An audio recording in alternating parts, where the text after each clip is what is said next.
Esse filho de uma puta chamado Alexandre de Moraes cometeu crimes de tortura.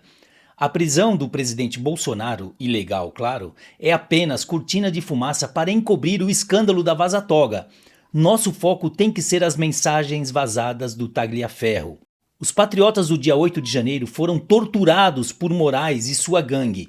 Ah, mas eles invadiram, quebraram tudo, vandalizaram.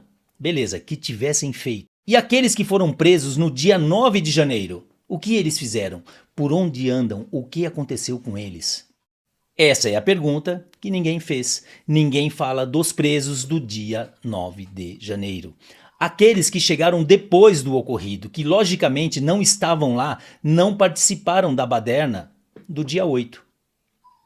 E mesmo assim, foram presos. E ainda tem gente presa. Os presos do dia 8 e 9 de janeiro têm que serem soltos imediatamente. Não existe esse papo de anistia. Nós não temos que pedir anistia, temos que pedir a anulação de tudo para ontem. Esse vídeo ficou um pouco longo, mas é imprescindível. Eu estou desmascarando toda a trama de Moraes contra nós, contra os patriotas. É importante que você saiba e entenda o nível de loucura do cabeça de ovo e como o sistema está corroído e podre. Você vai gostar. Antes de mais nada, vou pedir para que você deixe um like no meu vídeo. Se não for inscrito, se inscreva no meu canal. As atrocidades do cabeça de ovo finalmente estão sendo reveladas. Suas práticas nazistas estão sendo trazidas à luz do dia.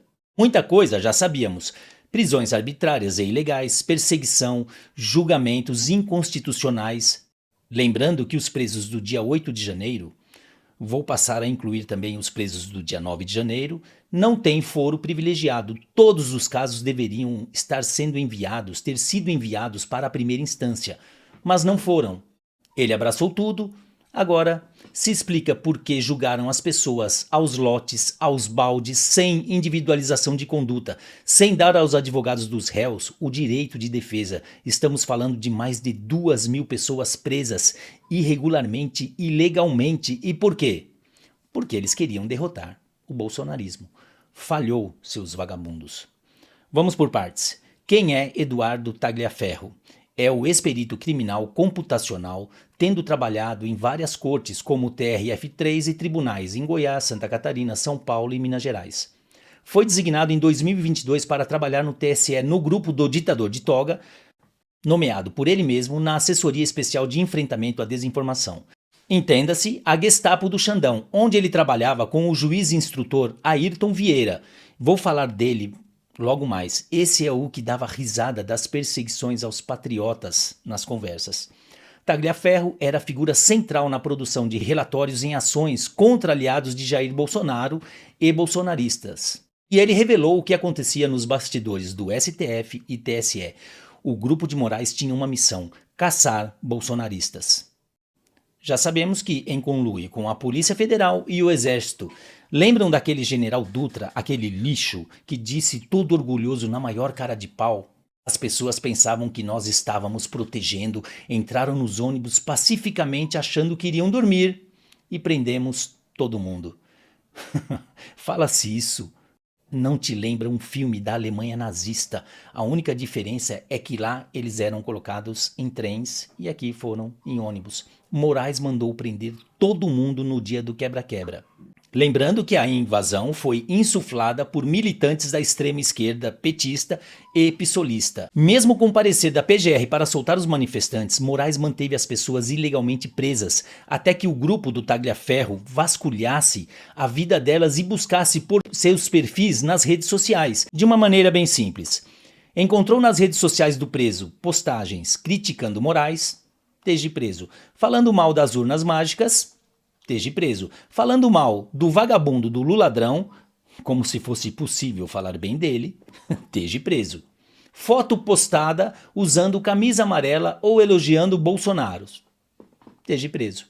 Gente, isso é de uma gravidade só vista nos tempos dos comunistas soviéticos, de Cuba e do Bigodinho. Isso foi uma caça implacável contra opositores políticos. Entendemos agora porque eles não conseguiam individualizar as condutas dos presos. Não era isso que eles buscavam. Buscavam prender e torturar o pessoal da direita patriótica. Foi simples assim. E o tal juiz Ayrton Vieira, num print da sua conversa, disse: despeço-me aqui, que nas audiências de custódia possamos dar a cada um o que lhe é de direito. Prisão. Aí colocou emojis de risadas. Essas mensagens são de 1º de março de 2023. A lei determina que o preso tem direito de ser ouvido em audiência de custódia 24 horas após sua prisão em flagrante. E as pessoas já estavam presas há 52 dias, quase 2 meses, sem passar por audiência de custódia. A falta da audiência enseja a nulidade da prisão. A prisão pode ser considerada ilegal, mas tem que haver o relaxamento da prisão. Você já viu algum vagabundo, matador, ladrão deixar de ser submetido à audiência de custódia? Não, nem viu e nem verá, porque senão, no dia seguinte, ele estaria solto pelo seu advogado. Os presos do dia 8 de janeiro foram torturados por Moraes. Moraes tinha que receber imediatamente voz de prisão, porque ele ainda está no cometimento de crimes. São crimes continuados, cárcere privado. Essas pessoas não foram presas, elas foram sequestradas. Tudo é ilegal, tudo está ao arrepio das leis, tudo absolutamente imoral e desumano. E os presos do dia 9 de janeiro? Pessoas foram presas simplesmente porque estavam em Brasília, nos arredores da Praça dos Três Poderes. Qual a justificativa para a prisão dessas pessoas? Foram mais de 2.000 pessoas presas ilegalmente. Estamos falando de inocentes jogados nas masmorras de Brasília, tendo suas vidas destruídas por um sistema imundo, nojento, asqueroso. Esse cabeça de tem que cair imediatamente. A linguagem usada nas mensagens deixa clara a perseguição e politização do caso. Um relatório da Civilization Works ainda aponta que Moraes violou a LGPD, a Lei Geral de Proteção de Dados, ao invadir as contas e as redes dos presos de maneira absolutamente ilegal, sem respaldo jurídico algum. Tudo bem, mas isso para mim é o de menos. Falar em LGPD enquanto estamos falando de um verdadeiro sequestro é café pequeno diante de tantas arbitrariedades que esse canalha já fez. Não era justiça, era militância com toga. O Tagliaferro, que soltou as mensagens, foi indiciado em abril pela Polícia Federal por violação de sigilo funcional com dano à administração pública e dizem que ele atuou para macular a imagem e lisura de Moraes, do TSE e do Supremo. Macular a imagem e lisura do Supremo só pode ser brincadeira, né? Para a PF, ele buscou desacreditar a mais alta corte do Poder Judiciário. Sério. Vai. O Tagliaferro fugiu com toda a sua família para a Itália e está tentando ir para os Estados Unidos. Vem mais chumbo grosso por aí. O cabeça de cotovelo montou um grupo ilegal com funcionários do TSE, técnicos de informática, juiz, delegados da Polícia Federal, peritos, advogados, jornalistas e assessores de imprensa para ajudá-lo na caça aos patriotas.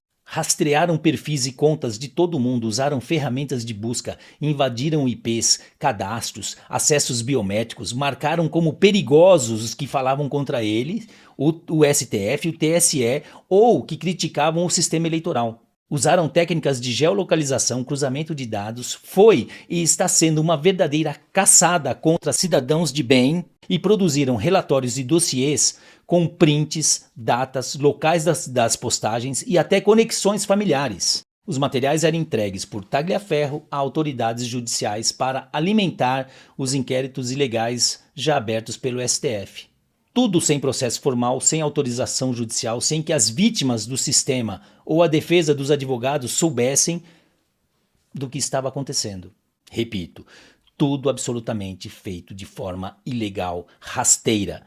Com base nisso, milhares sofreram bloqueios de contas, prisões preventivas, buscas e apreensões, quebras de sigilo bancário e telefônico, sem acusação formal e, claro, sem possibilidade de defesa das vítimas. Esse Alexandre é um psicopata, doente, sádico. Isso sim é uma milícia digital institucionalizada, que opera à margem da lei para neutralizar a oposição política e blindar o sistema. Não há controle externo, não há freios e contrapesos. Senado acuado, OAB vendida, imprensa calada. Ou OAB calada e imprensa vendida, pode escolher.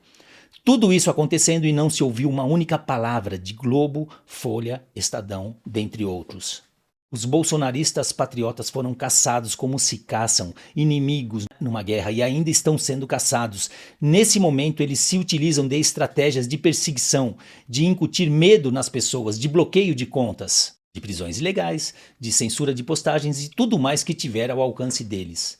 Estamos falando de uma verdadeira organização criminosa comandada por Alexandre de Moraes. E a cereja do bolo para coroar todas as ilegalidades é a prisão de Jair Bolsonaro através de um processo construído com base em perseguição, em criminalização da oposição política, contando com o silêncio do Congresso lixo que temos. E com a conivência, claro, da imprensa também vendida que temos. Por isso querem nos calar, querem calar as plataformas, porque nós vamos denunciar, vamos nos insurgir, vamos resistir e insistir para que soltem os presos do dia 8 e 9 de janeiro. Se a verdade está sendo escondida, a nossa obrigação é escancará-la. Temos a obrigação de salvar essas 2.000 pessoas. Temos a obrigação de salvar o país, de salvar Daniel Silveira, Felipe Martins, a Débora do Batom, a dona Iraci Megumi, a dona Vildete, o Jair Bolsonaro, o Eduardo, a Carla Zambelli, o doido do Marcos Duval, o Oswaldo Eustáquio, outro doido, o Alan dos Santos, o Paulo Figueiredo, o Rodrigo Constantino e tantos outros perseguidos e injustiçados. Até o Delanhol, que não gosta do Bozo, mas gosta dos apoiadores do Bozo. É muita gente sendo perseguida pelos canalhas supremos aliados ao regime PT ou regime supremo PT. Reportagem da CNN de 7 de janeiro de 2024. Um ano após os atos do 8 de janeiro, 1.357 pessoas foram colocadas em liberdade. Essas pessoas continuam respondendo pelos crimes imputados e até hoje nenhum acusado foi absolvido pelo STF. Todos esses relatórios abasteciam os inquéritos das fake news, os inquéritos dos atos antidemocráticos e os inquéritos dos inquéritos dos inquéritos que ninguém mais sabe para que serve e quantos são. E de lá saíam as buscas, as ordens de prisões, bloqueios, censuras e tudo mais. Tudo isso assinado pelo mesmo nome. Alexandre de Moraes, o imperador do Brasil, o ditador de toga, o grande bandido que orquestrou toda essa caçada ilegal e imoral. Chegou a hora do basta. Chega. Temos que parar esse país e prender esse louco imediatamente, de preferência com uma camisa de força.